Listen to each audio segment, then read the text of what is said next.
Location, quality, the best. Price, lowest. Stepstone presenting luxury 2 BHK Thinnai apartment, just 69 lakhs. Near Porur Kattupakam. Audi offer registration free. இந்த பட்ஜெட்ல நம்ம போரூர்ல சான்ஸே இல்ல. எதுக்கு விமர்சனம் வருது? கேள்வி வேணா எழலாம். மோடிக்கு அப்புறம் யாருங்கன்னு கேள்வி வேணா நீங்க கேட்கலாம். விமர்சனம் எதுக்கு வைக்கிறீங்க? அதுக்கப்புறம் 10 வருஷம் மன்மோகன் சிங் ஆட்சி. என்ன நடக்குது ஏது நடக்குதுன்னு ஒன்றும் தெரியாது. A to Z ஊழல் மட்டும் எனக்கு தெரியும். அதுக்கப்புறம் 11 வருடமாக பிஜேபி ஆட்சியில் இருக்கு. எப்போ இந்தியாவுடைய 60 வருடங்கள் முடிந்த பிறகு அது வரைக்கும் ஒருத்தனை நிற்க விடலை. சந்திரசேகர் 7 மாதம், தேவேகவுடா 4 மாதம், ஜெகதீவன் ராம், குஜரால் எவனும் கிடையாது. எவனா இருந்தாலும் 4 மாதம் 6 மாதம் தூக்கிடுவேன். 13 நாள் ஆட்சி கலைக்கும் போது வாஜ்பாய் வந்து பார்லிமெண்ட்டில் பேசினார். நல்ல சுத்த இந்தியில் பேசியிருப்பார். தமிழாக்கி உங்கள்கிட்ட கொடுக்குறேன். அதை பார்த்தீங்கன்னா இந்த நாட்டுக்கான திட்டங்கள் அவர் எப்படி போட்டாருங்கிறது உங்களுக்கு தெரியும். உனக்கு 1000 ரூபாய் வேணுமா, இந்த திட்டத்தில் வேணுமா, உரிமை தொகைன்னு அவங்க சொல்கிறாங்க, அது உதவித்தொகை வேணுமா, நீ இதில் வந்து கையெழுத்து போடணும். எலெக்ஷன் போது உனக்கு பணப்பட்டுவாடாவே இந்த கார்டில் நீ கையெழுத்து போட்டால் தான் நடக்கும். இப்படி பிச்சைக்காரத்தனமாக எவனும் ஓட்டு வாங்கி பண்ணவே மாட்டான். ஆனால் திமுகவில் நீங்கள் எந்த ஆட்சி நடத்தினாலும் அடுத்தது வரப்போகிறது இன்பநிதி தானே. அதுக்கு போய் நேரு உழைக்கிறாரு, துரைமுருகன் உழைக்கிறாரு. உதயநிதிக்கு கேள்வி கேட்டதுக்கு துரைமுருகனை ஓரம் கட்டுறீங்க. இதெல்லாம் பேசவே மாட்டீங்களா ஊடகத்தில்? காரை தள்ளுறதுக்கு உங்களை கூப்பிட்டேன்னா உங்கள் உழைப்பை நான் வந்து சுரண்டுறேன்னு அர்த்தம். பாம்பு அடிக்கிறதுக்கு நான் உங்களை கூப்பிட்டேன்னா உங்கள் உழைப்பை அடிக்கிறதுக்கு கூப்பிட்றேன்னு அர்த்தம் இல்லை. அந்த பாம்பு உங்கள் வீட்டுக்கும் வரும்ன்ற எண்ணத்தில் சொல்கிறது தான். இது விஜய்க்கு புரிஞ்சால் போதும். எடப்பாடி ஐயாவுக்கு கூட்டம் வருதா? பொறுப்பாக பேசிக்கிட்டு இருக்காரா? தெளிவாக தானே பேசுகிறாரு. அமித்ஷாங்கிறவர் இந்தியாவின் உள்துறை அமைச்சர். நீ ஒரு கும்மிடி பூண்டி தாண்டாத துணை முதலமைச்சர். உனக்கே இவ்வளோ கெத்து இருக்குன்னா அவருக்கு எவ்வளோ இருக்கும்? நான் போய் அவரை பார்த்ததில் என்ன தப்பு? 99 சந்தில் பூந்து மத்திய அரசுக்குள்ளே வந்தவன் தானே நீ. அது வரைக்கும் மத்திய அரசுனா உனக்கு என்னன்னு தெரியுமா? உன்னை யாராவது மத்திய அரசு கூட்டு போகிறேன்னு சொன்னாங்களா? இந்திரா காந்திக்கு 114 116ன்னு சீட்டை விட்டு கொடுத்துட்டு சட்டசபையில் போட்டிட்டு வந்தானே நீ. இதெல்லாம் அவர் சொல்கிறாரா? என்ன திமுக கூட்டணியில் இருக்கிற கேவலமான கட்சிகள் நினச்சிங்களா மற்றவங்கள பல்லக்கு தூக்குறதுக்கு? இல்ல இவ்வளவு கேவலம்னு கூட்டணி போறதே கேவலம் நினைச்சிருந்தா பாஜக தனித்தே கூட்டணி போறது ஏங்க கூட்டணி இப்ப நீங்க தானே சொல்றீங்க அவங்கள கேவலம்னா இப்ப இது கேவலம் இல்லையா? எம்ஜிஆர் அவர்களே கட்சியை தொடங்கிய போது திமுகவை அழிச்சிட்டு வேலை பண்ணியிருந்தாருன்னு வச்சுக்கோங்க. இந்த திருநாட்டுக்கு அவர் செய்த மிகப்பெரிய வேலையாக இருந்திருக்கும். அவர் ஏன் திமுகவை அழிக்கலைன்னா,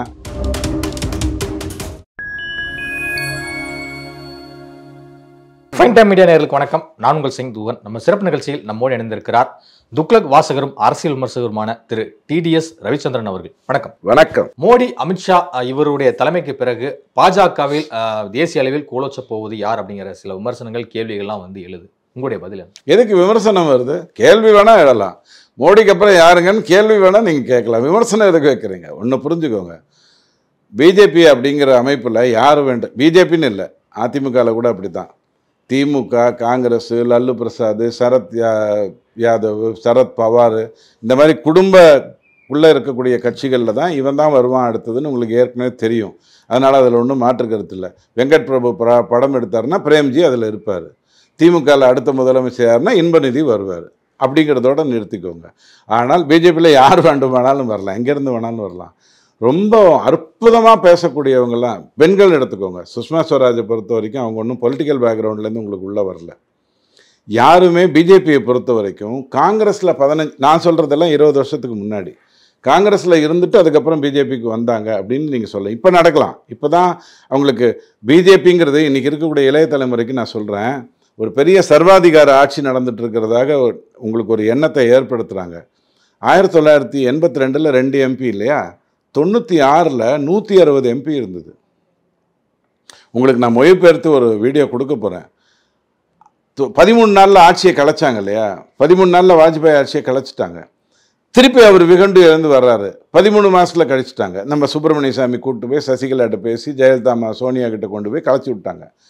அதுக்கப்புறம் திருப்பி அவர் வெகுண்டு எந்திரிச்சு வந்து 4.5 வருஷம் ஆட்சி நடத்தினார். அதையும் நம்ம மாறன் இறந்தாருங்கிற கதையை சொல்லி கருணாநிதியை பிச்சு போய் அதையும் கலைச்சிட்டாங்க. அஃப்கோர்ஸ் அதில் பிஜேபி தேர்தலை 6 மாதம் முன்னாடியே கொண்டு வந்துருச்சு. அதை நான் வந்து இவங்க தான் பண்ணாங்க அப்படிங்கிற அடிப்படையை சொல்ல மாட்டேன். அதுக்கப்புறம் 10 வருஷம் மன்மோகன் சிங் ஆட்சி. என்ன நடக்குது ஏது நடக்குதுன்னு ஒன்றும் தெரியாது. A to Z ஊழல் மட்டும் எனக்கு தெரியும்.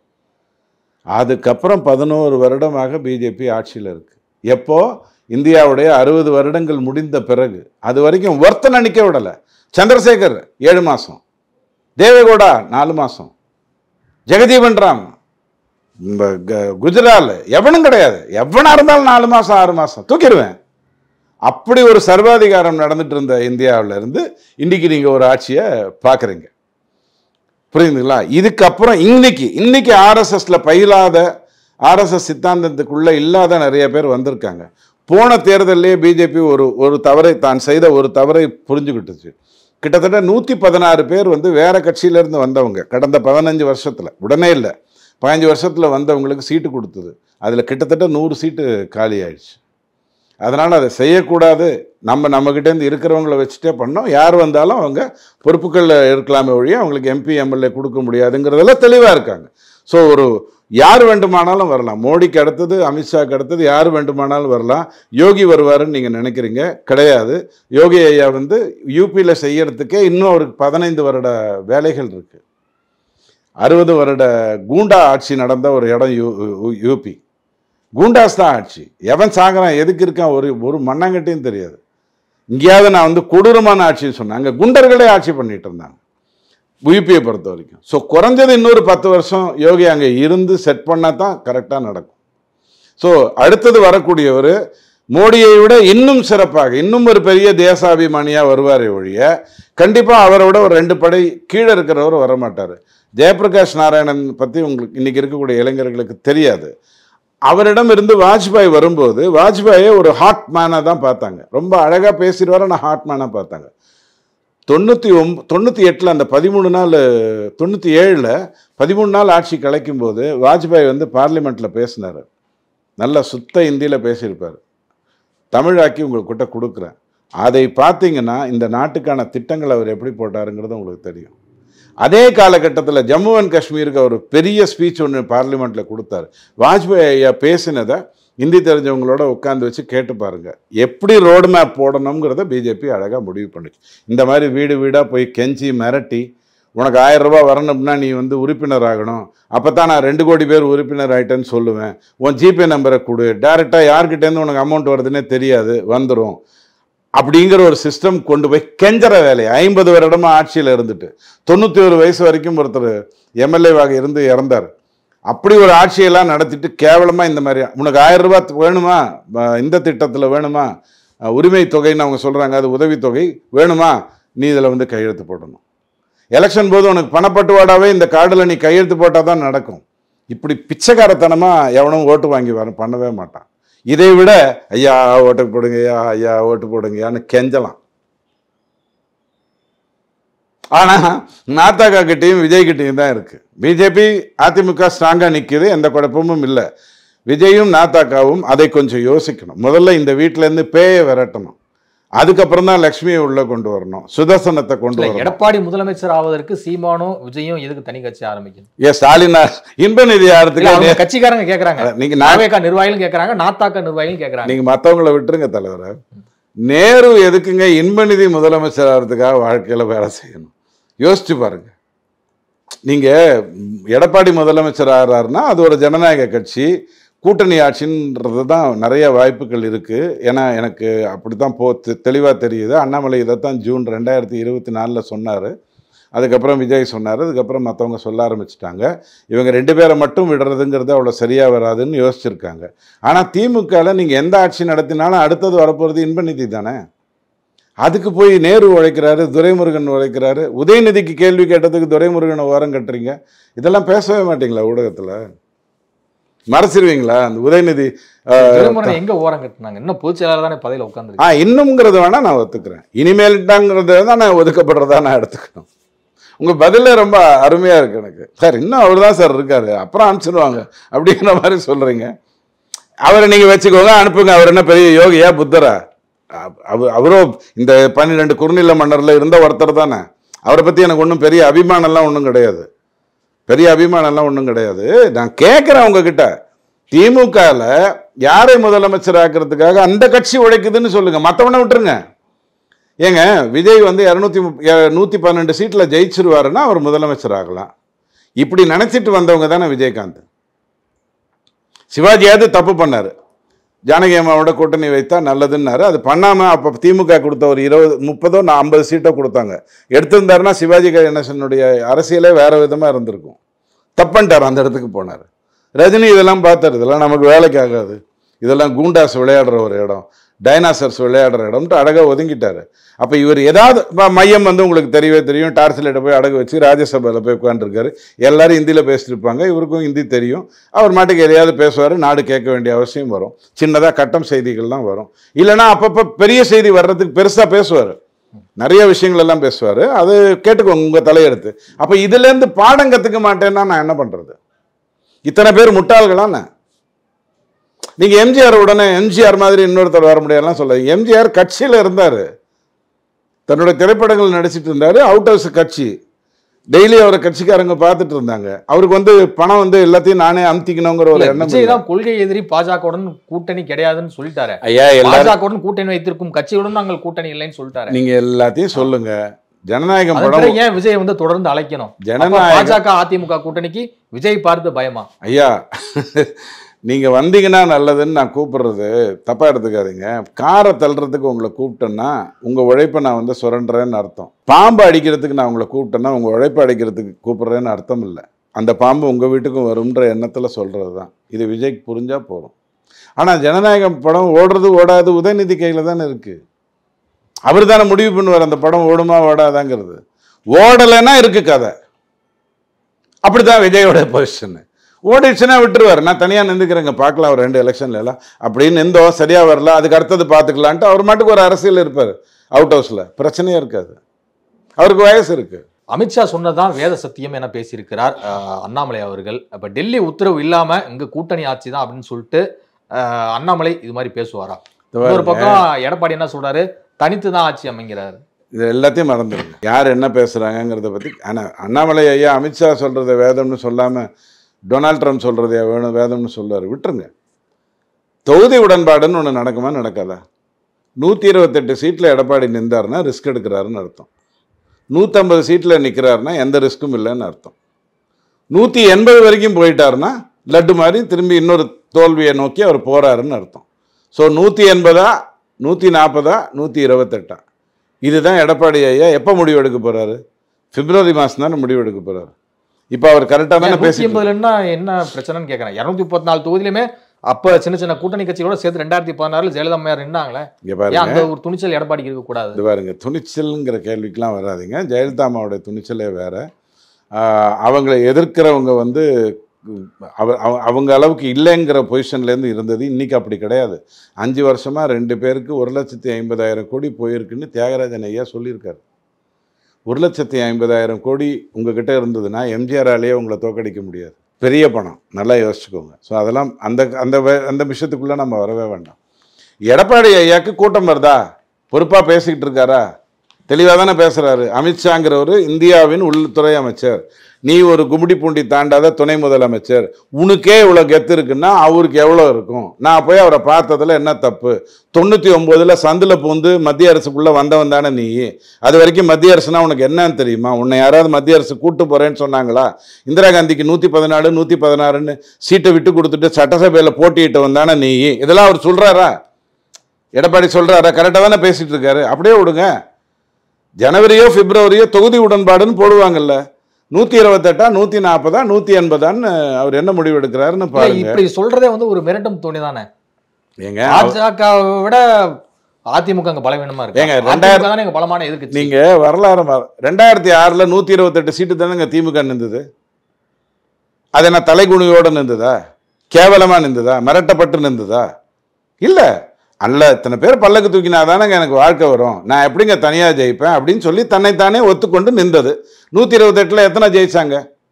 90 தானே ஜெயிச்சாங்க. அப்புறம் 4 ஒன்று ஊற்றிக்கிச்சா? அவங்க அதே தேர்தலில் 150 சீட்டு எடுத்து காங்கிரஸுக்கும் பாமகவுக்கும் கம்மியாக கொடுக்குறேன்னு சொல்லியிருந்தா பாமக அதிமுக பக்கம் வந்திருக்குமா? இவங்க தேர்தலில் ஜெயிச்சிருக்க முடியாதா? அப்போ இதையெல்லாம் எடப்பாடிக்கு நல்லா தெரியும் இல்லையா? அவர் 128 சீட்டில் நிற்கணும்னா விஜய் உள்ளே வந்தால் அவர் 128 தான் நிற்பார். எழுதி வச்சுக்கோங்க. விஜய் உள்ளே வரலையா அவர் 140, 180ங்கிற முடிவை அவர் எடுக்கணும். 140 எடுத்தார்னா அது புத்திசாலித்தனமாக இருக்கும். 180 எடுத்துட்டு உங்களுக்கு ஒரு 20 சீட்டு கொடுக்குறேன் போனா போது, நீங்கள் வாங்க உங்களுக்கு ஒரு 10 சீட்டு கொடுக்குறேன், உங்களுக்கு 2 சீட்டு தான் கொடுக்குறேன்னு பண்ணாருன்னா 2004, 6, 9 3 முறை தோத்ததுக்கு பிறகு தான் ஜெயலலிதா அம்மா 11, 14, 16 ஜெயிச்சாங்க. அதில் 14, 16 தான் அவங்க வந்து தனித்து நின்று ஜெயிச்சாங்க. 3 தோல்வி, ஒரு சராசரி 2011 எதிர்கட்சி கூட்டணியோட விஜயகாந்த் வச்சு ஒரு கூட்டணி. அதற்கப்புறம் 14, 16 அவங்க சூப்பராக பண்ணிட்டு போனாங்க. இவரும் அப்படித்தான் யோசிக்கணுங்கிறத ஒரு அபிப்பிராயமா சொல்றேன். அவருக்கு தெரியுமா என்ன பண்ணணும், அவருக்கு வரலாறு தெரியாதா? திமுக எப்படியெல்லாம் பல்லக்கு தூக்கிகளை வச்சுட்டு வாழ்ந்துட்டு இருக்குன்னு அவருக்கு தெரியுமா? இவருக்கு பல்லக்கு தூக்கிறதுக்கு ஆள் இல்லை, இப்போதைக்கு தேவையில்லை. ரெட்டையிலையை பொறுத்த வரைக்கும் ஆன்டி இன்கம்பன்சியை கரெக்டா அது வந்து எடுத்துட்டு போகும். ஒரு பக்கம் பாமகவும் கூட்டணி ஆட்சியில் பங்கு கேட்குது. ஸோ இதெல்லாமே பார்க்கும்போது கூட்டணி ஆட்சியில பங்கு கேட்கறதுங்கிறது வந்து ஒரு கட்சி எதுக்கு நம்ம நடத்துறோங்க? எதுக்காக ஒரு கட்சி நடத்துறோம்? கம்யூனிஸ்ட் மாதிரி எதுக்கு நடத்த போறோமா? சார் நாங்களும் இருக்கோம் சார், வரலாற்றில் எழுதப்பட வேண்டும். 1600 இருந்து 2400 வரைக்கும் எப்படி இருந்தேன்? சுமாராக இருந்தேன். எப்படி இருந்தேன்? எங்கே இருக்கேன்னு தெரியாமல் இருந்தேன். ஏன் இருந்தேன்னு தெரியாமல் இருந்தேன். இப்படி ஒரு காலத்தை ஓட்டிட்டு ஒரு கட்சியை நடத்தலாம். 60+ இருக்கிறவங்களாம் ஒவ்வொருத்தராக நல்லா வாழ்ந்துட்டு, நல்ல நிம்மதியாக வாழ்ந்துட்டு போகிற வரைக்கும் நடத்தலாம். அப்புறம் மொத்தமே நீங்கள் 5 சீட்டு தானே, 2 சிபிஐயும் சேர்த்து, மார்க்சிஸ்டும் இதுவும் சேர்த்து, அதில் 4 திமுக மூலமாக தானே உங்களுக்கு வந்தது.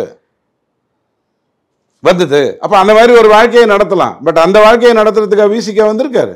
அந்த வாழ்க்கையை நடத்துறதுக்கு அம்புமணி வந்து படிச்சுட்டு வந்து தன்னுடைய மக்களுக்காக போராடுறாரு.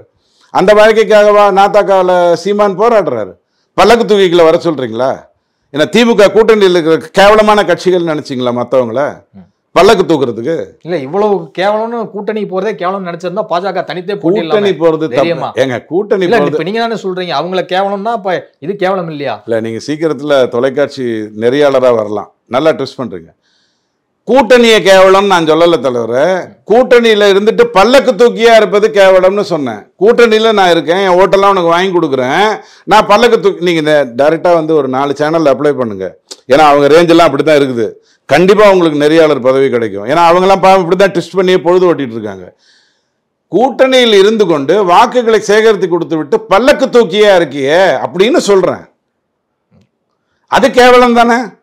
பல்லக்கு தூக்குவது ஒரு தொழில், நான் அதை மறுக்கல. அந்த தொழிலுக்கு ஒரு கூலி கிடைக்கும், வாங்கிட்டு போவாங்க. அது ஒரு தொழில். நான் அதை வந்து கேவலமா சொல்றேன்னு நினைக்காதீங்க. வாக்கை வாங்கி கொடுத்துட்டு பல்லக்கு தூக்கி வேலையை பண்ணிட்டு இருக்கீங்க. கூட்டணி ஆட்சி கேட்பது நியாயமான ஒரு விஷயம். அப்புறம் மத்தியில் எதுக்கு மண்ணாங்கட்டி கேட்குறீங்க?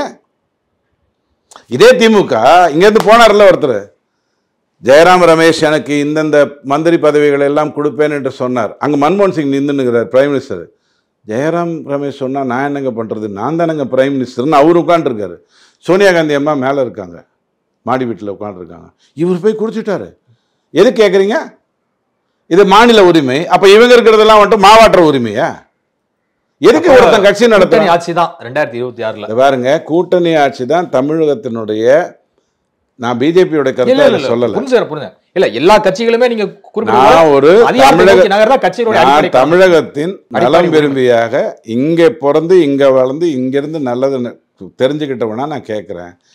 இந்த பைபோலாருங்கிறது தேவையில்லாத ஒரு விஷயம். திமுக அதிமுக எம்ஜிஆர் அவர்களே கட்சியை தொடங்கிய போது திமுகவை அழிச்சிட்டு வேலை பண்ணியிருந்தாருன்னு வச்சுக்கோங்க, இந்த திருநாட்டுக்கு அவர் செய்த மிகப்பெரிய வேலையாக இருந்திருக்கும். அவர் ஏன் திமுகவை அழிக்கலைன்னா எல்லாம் மாமன் சித்தப்பன் பெரியப்பன் அர்ஜுனன் போர்க்களத்தில் உட்காந்துருந்தாங்க. இவங்கெல்லாம் தெரிஞ்சவங்க. அப்போ இவங்களை போய் என்னப்பா பண்ணுறதுன்ட்டு அந்த ஒரு வாஞ்சையோடையே திமுகவை வளர விட்டுட்டார். வளர விட்டது அந்த மாமன் சித்தப்பனை இல்லை, வளர விட்டது கருணாநிதி ஐயாவையும் மருமகனையும். அதுதான் இன்னைக்கு இவ்வளோ பெரிய ஆபத்தில் வந்து சேர்ந்துருக்கு. ஜெயலலிதா அம்மா அப்படி இல்லை, ஒன்று அடித்து முடிச்சிட்டு தான் போவேங்கிற மாதிரி அவங்க இறங்கினாங்க. பட் கூட எல்லா ஏழரையும் சேர்ந்துட்டு இருந்ததுனால அவங்கள நீங்கள் அனுப்பிச்சி வச்சிட்டீங்க. ஸோ அதிமுக திமுகன்னு இருக்கிறதே தவறு. அப்படி இருக்கவே கூடாது, இருக்கவே கூடாது. பைபோலாரே இருக்கக்கூடாது. இவங்க 2 பேருக்கு என்ன வித்தியாசம்?